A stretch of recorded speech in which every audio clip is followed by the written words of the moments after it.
Welcome back, everybody. It's another episode of Bold Real Estate Investing. I'm your co-host, Chris Angel, here with your host, Bill Dean. Hello, Bill. Hello, Chris. How are you doing? Hey, man, I am good. I'm in the basement of a bank with an open vault prepared to take all the cash. All right, well, let's do it. Yeah, I like it. Hey, listen, you guys are, this is clearly it's a green screen behind me, but you guys are gonna have to tune in next time for different backdrops to see what we throw up on the screen next time. But I think this is applicable, Bill, because you were talking about money and the power of leases. We're talking about leasing today and the power of leases if you're a real estate investor. So talk to me about leasing and cash and all the good things we want to know. Well, perfect. Yeah, well, leases are one of the most important things to get to know as a real estate investor, just because they cover so much from most basic buy and holds, where someone's going to buy a property, have tenants, and then cash flow and eventually own the building outright. You need to have a good lease in place. Right. Okay. At the same time, it's in essence the contract between you and anyone else you're going to be working with in the real estate world. So it's something that you need to know something about, but at the same time, there's so many things you can do with leases that most people think you can only just buy a house, find a tenant, and rent it, and that's it. Okay. So we're going to talk about. So leasing is the contract. It's not like I was thinking of leasing and what's the difference between rentals and leasing, but the leasing is what happens with your rental. Yes. Is that right? It's the contract you create for your rental. Exactly. Yep. Okay. Got it. Good. So, because you can use that rental contract for different things. Yep. So I'm just going to start off with the most basic, which is basic rental contract or rental lease. Okay. Where you are going to rent the use of your home or property to someone else for a time for a profit. Yep. That's super simple, super clear. Yep. I mean, that's what most people think of when they read Robert Kiyosaki's Rich Dad, Poor Dad. Goal number one is go buy a house or condo and go put someone in it who's going to pay more than the expenses, right? Right. Yeah, totally. But the lease is important because if you just say, hey, pay me $1,300 a month on this house and we're good, can they have pets? Right. Can they paint the house? Right. Can they have big parties there? Right. Fires in the backyard. Yes. Oh my gosh. You're starting to overwhelm me. Like, how do we decide all that? Because that's a lot of stuff to consider. Yet again, if we talked about way at the beginning of these episodes, having a power team. Yeah. You have someone who already has a lease. Go ahead and copy it. Right. And tweak it as you need. There's actually good leases on just, if you Google search rental agreement or lease agreement, you can find a bunch of them just online. Okay. And then you can take them and cut a few things out or add a few things. What I typically do is I'll start with a good lease that I like. I'll take it to my lawyer because every state's a little different. Yep. He'll tweak a couple things for me to make sure that it's legal and will stand up in court. And then I employ it. Nice. That saves you probably some attorney's fees too by having a template to start from. Yeah. Right? Oh yeah. You know they're going to charge you the max if you say, "Hey, write up this document." Right. So, I know for sure. So that way at least I have something that works and I save time. But one of the tricks I use that some don't when it comes to my rental properties is I have a pretty lengthy lease. So like terms, like months, like years? No. Well, that's one thing you can do, but or like numbers of pages. Mine's about 3 full pages. Oh, got it. Okay. To apply. And the reason for that is it dissuades the people who aren't going to be good tenants. Right. Yeah. They see that and we'll go somewhere else. So smart. Yeah. Super smart. I love that. Okay. Yeah. Good. So that's just one little tip or trick I use. But I mean, there's so many different parts of a lease that we could go and spend all day on. But really, if you find a good one or have a partner that has one already or a lawyer that has one or just another investor who's willing to share, start there. And then it's going to be a living, breathing document. Yeah. I wanted to, we had an episode in the past. I can't remember if it was the full episode, but we did talk about how do we attract the right tenants. And I think having a lease like this that sort of filters out the tenants you wouldn't want to have in your property is a smart strategy for how to find the right tenants. Oh yeah. I would, I've actually heard multiple times, but at various trainings, they say your rental is or your investment's only as good as your leases, or only as strong as your leases. Yeah. Because the more you allow, the more issues you can have. Right. Right. So that's why I try to have as much as possible. And there's things that pop up that you don't think about. Like, can you have bonfires in your backyard? Right. I know like that. I've had to experience that one. And let's not burn things in the backyard. The neighbors don't like it, especially Yeah. cows. I know, right? What are there, can I make a lease with whatever terms I want, or is there a place where things start to get like sketchy in terms of legalities? Like I can't discriminate on things or something. That is very true. That's why you have a lawyer look at it. But there are things like familial status. Are you married? Are you single? That you can't really. Right. This house is only for lease if you're married. Yeah. That or whatever. Very thing. Like that. Yeah. Against children is another one. You can't not allow children. Right. So but go ahead. Sorry. This is going to apply for anyone who has more than 4 units. When you have less than 4 units, like if you live in a fourplex, and you said this. Units, you can control who you live with. Yeah, you said that one of those times. Yeah, that's good. Yep. So you can say that, but honestly, I just go for a lease that's going to work for me across the board, so I don't have to worry. Right. But yeah, there's things you can't discriminate against. Like obviously, you have to follow the ADA. Yeah. Handicap. You can't really ask age. That has nothing to do with their ability to rent your unit. Right. So it's basically going over employment, rent history, credit score. I always ask for vehicles. I'll even ask what bank they work with, and then I want to dig into. I want to talk to their bosses about them. Yeah. So I know that when I have someone that they're going to be gainfully employed, because kind of like a mini resume. You don't want someone who's going to, I was here and lost another job and I'm the victim. And can you say something like, I want somebody, you have to be employed 3 years or longer or 5 years or longer. Can you say that in a lease? No. Okay. Because if someone's receiving a benefit of some sort, can't really ask that. Okay. All right. But you can ask for proof of income. They do have to verify that they are making income. Can I say I want somebody that has a 720 credit score? Yes. Okay. Absolutely. I mean, this is my point. My point is you can find ways without discriminating to try to level up your pool of tenants. Is that an okay way to say that? Yep.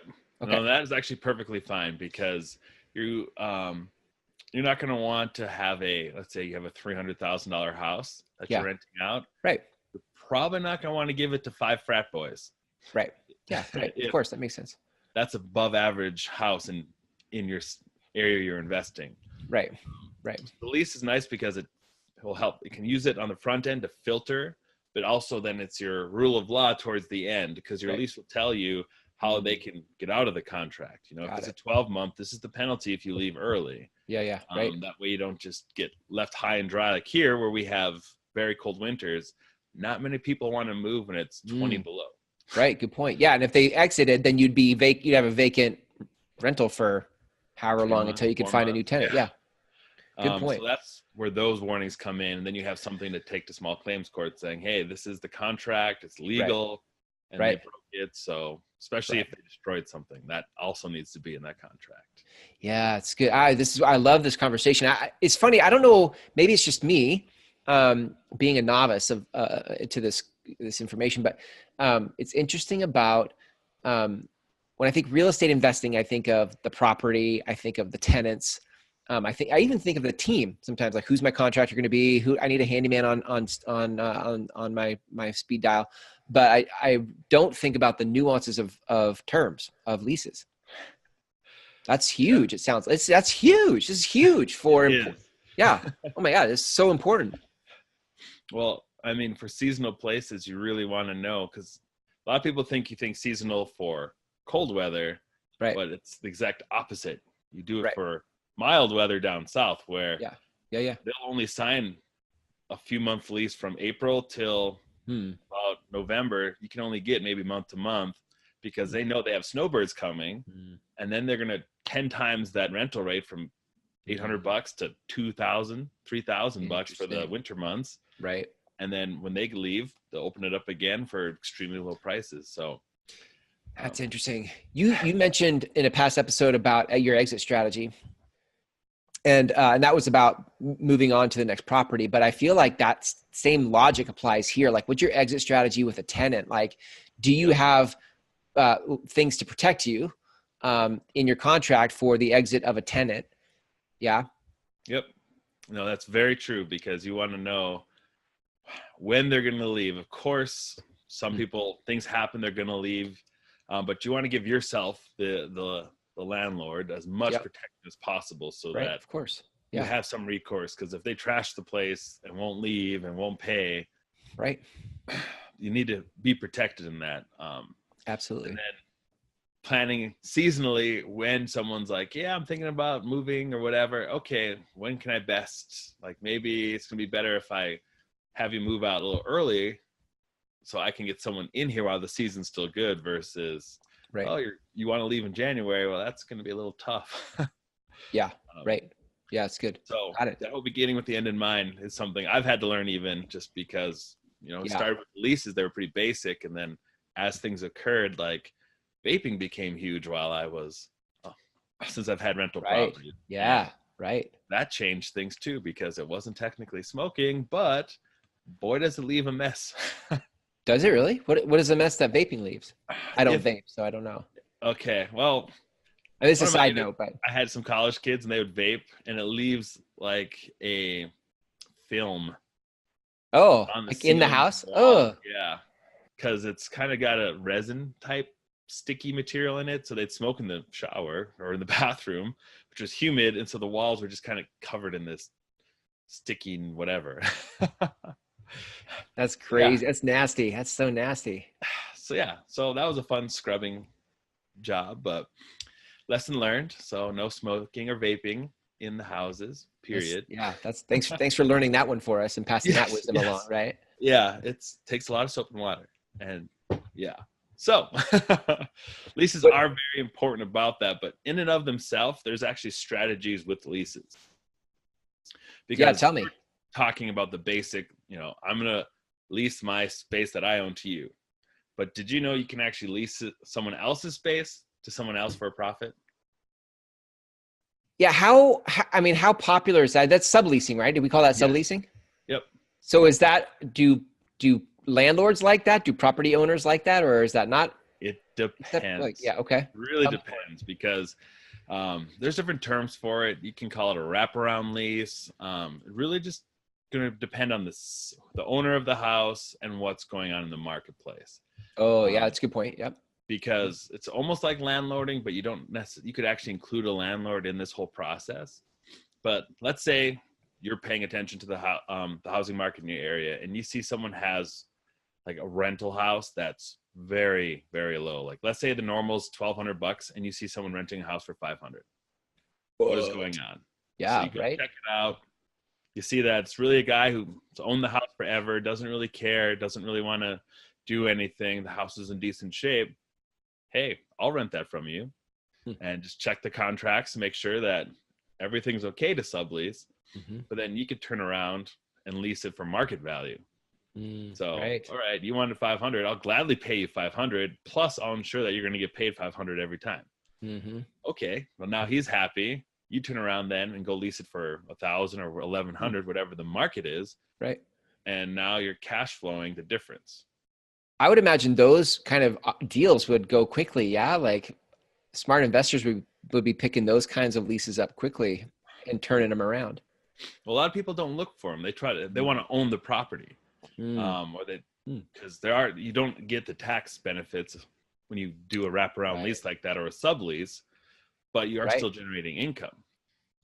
And like normally, if you want to put earnest money or down payment on a house, you need to come up with that 20-25%. Here, you might only need to put down $1,000. Okay. Yeah. Killer. That's awesome. Here's the deposit. And then you go to the next person. Hey, I need $1,500 for my deposit. Right. Or whatever you need just to cover anything. And there's a few other rules you're going to want to pay attention to, like making sure they have insurance and making sure the original guy has house insurance, that type of stuff. But that's just good due diligence. But if you're making $500 a month for just signing a couple of pieces of I paper. know. Yeah. I would imagine though, as the would I be the sublessor if I were the one subleasing to somebody else versus the sublessee? You'd I would be the sublessor. in that case. Yeah. In that case, if anything happens to the property though, that's on me. Not necessarily. Right? Oh, okay. Oh, okay. So this is actually, it's a very fun topic, but it has to be addressed because if in your lease agreement you have what we were just talking about, if in the rental agreement you actually have provisions for that say, hey, if you wreck this, we can come after you, then the tenant themselves, you would just treat them, I guess, like any other tenant, where you could hold them responsible, take them to small claims court, all that fun, which isn't fun. Right. But let's say a tree falls on the house during a storm. Yep. The actual owner would have his own insurance kick in. Right. Because his insurance covers the physical structure of the house. The renter's insurance covers the things therein. Okay. So really, you could be at risk. You might have to come up with whatever the deductible is. Yeah. But that's where your screening process really comes into play. I think here's what makes me happy in this conversation is like, I mean, it's such a fascinating conversation, but at the end of the day, I just feel glad that I know you. And if I have questions, I can ask you. Like, to me, I'm like, okay, well, I know Bill said something about subleasing. I should probably ask Bill what's up. And so I really feel like any of your people that listen to this, right? Your fan base, your clients, past clients, future clients, like, you need to be talking to Bill because it's as a resource of like, don't try to figure this out yourself. Yeah. It's kind of like you're a coach, right? Are you like an investment coach kind of as the real estate agent? It ends up being that way. There's no way around it because I have my investments and I help other people. So but there's just things that can be done. Now, it's not a perfect scenario because that very thing could happen. Right. But you don't want to just try to get everyone stuck in these wraparound leases or these subleases, because that very thing can happen. Or if you get a bad tenant, you need to be fast on getting them out of there and re-going. Right. But and this is actually the whole key to subleases and even just good leasing in general. Yep. Find your clients first. Find your tenants first. Tell me more. An example. Tell me more. Yeah. If you have someone who, hey, you know what? I see you have rental properties. I'm moving to town. I'm here for 2 years. I want a 4-bedroom, 3-bath house with 3-stall garage. I'm willing to pay you $3,500 a month. Right. Could you go find a property that you can make that margin? Yeah. So he's class A coming in, it's 2-year term. So now you go hunt for a 2-year lease, and maybe you can find it for $2,500. Right. Okay. That's good. How do you I would think, when I think of that scenario, I think I don't want to, if I have a 3-page lease with really strict terms, and I found my buyer first, I don't want to scare the buyer away with my terms. Does that happen, or how do I manage that? No, because the good renters understand it and they'll appreciate it, especially when you have multifamily dwellings. Because that's good. Then they know, okay, this guy is going to take care of this property. Yeah, right. He's very serious about what's going on. So I know that, let's say you own townhouses where you have 4 in a row. Well, if they see a bad lease, they might just walk. And I mean bad meaning it's not doesn't cover much. Yeah. It's very simple. Right. That actually is a deterrent for your Class A renters. Yeah, it's good because some people some new investors might think, oh, if I have a simple lease, that would be attractive to people, and I can make sure that I get my property rented, because I definitely don't want to have my property not rented. Exactly. But that actually can shoot you in the foot big time if you aren't careful. Because if you know that there's no smoking policy and you have a child who has asthma, do you really want to be sharing a building with a bunch of smokers? Right. Or dog allergies, or even just fear of dogs, or bonfires in the back. That's a good point for multifamily. I really like that, because I think a lot of times I don't want to live next to somebody because it's an unknown. But if there was a contract that felt like there are certain rules to live by, that would give me a lot of peace of mind, as far as the lease could provide that. But absolutely. And that's where, again, going back to number 1, getting good at your standard lease will help protect you for these other options, because you are doing these subleases in places where you have a good quality home or rental property, and you have good tenants, things will always happen, but the risk reward, let's say you're making that $500 a month that we talked about. Okay, well, I know that the deductible's $1,000. Put away the first 2 months, you still have another $5,000 of profit per year. Yeah. You can do whatever you want with. Go find more. Right. Yeah. Wrap this up for me. Like, what are some key things, or any other key things we need to know about the power of leases as real estate investors? Well, there's another type of lease too. So let's say you wanted to buy a property, but the seller's like, I'm not quite ready to do that. You could actually do something called a lease option. You're going to rent the property from him, but take out an option to purchase the property in the next 3 years. Okay. So in that scenario, I'm not the owner. I'm the one coming in and renting it from the owner. Yep. And you could actually rent it to someone else too. So you could sublease it because you don't want to live there. You just want the property. But now when you do an option that's like me saying, hey, Chris, I love your duplex on Main Street. Can I give you $1,000 to buy this from you for $200,000 when you're ready to sell it in the next 3 years? So the $1,000 is sort of like it's not earnest money, but it's money they actually put in their bank account. It's not held in escrow. It's like give me the money and then I'll give you the option or the opportunity to write the contract. Exactly. Got it. Okay. And that's a way to, you still get the lease going, so you have some money generating, but now you've locked down the property too. So when it comes time to sell, I have first pick. So really, to kind of summarize everything with leases, it is one of the most important parts of real estate investing. Yeah, I get that in this conversation big time. Yeah. And you can never stop learning enough about it. But just look at, you can literally call up some of the biggest rental companies in your area and get a lease from them. Just apply. Yeah. And you'll get their 2, 3, 4, 5, 6-page leases, and you can look through and find out what things are interesting. Oh, that's a good thing I haven't thought about before. Right. Because when you have strong leases, then you're protected and you can go out and do some of these other lease options or subleases or wraparound leases where you can help people even in tough situations. Right. Get their feet under them and really make some money. I love that. I'm so glad you're bringing this to the light, because I feel like I said, I think there's a lot of people that go into real estate investing and don't think about that actual their own lease. I could see investors having their own proprietary lease. Like it's a part of their secret recipe for how they're successful in real estate. This is a Bill Dean lease, or this is a Chris Angel lease. Like, it has its certain signature, and if you are going to do this at a big level, I can see people wanting to rent your properties because of your lease, because your terms on your lease give them the best quality of life in a rented property. Exactly. So good, dude. That's so good. You got to brand that. This is a Bill Dean lease. I like that for you, Bill. That's so good. I like it. Awesome. Yeah. Well, a lot of times, sorry, I'm going down this rabbit hole, but I feel like a lot of times there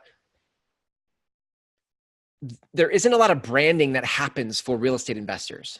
Do you know what I mean? Like, it's kind of like, well, this house is available and it's not. I don't know who the property owner is. Well, who cares? I just want to know, is the house a fit for me? But what if the property owner had a reputation for a certain kind of quality and a certain kind of lease, and all of a sudden people are lining up to work with you and rent your properties, not everybody else's? That totally happens. Does it? Yeah. It happens all the time where companies, people are like, oh, I rented with that company, never again. And they tell everyone, avoid them. They do this, they do that. I had this issue. Like, that actually happens. But you flipped it on the positive side, where what if you had oh my God, it's one of their properties? Absolutely. I want to be there.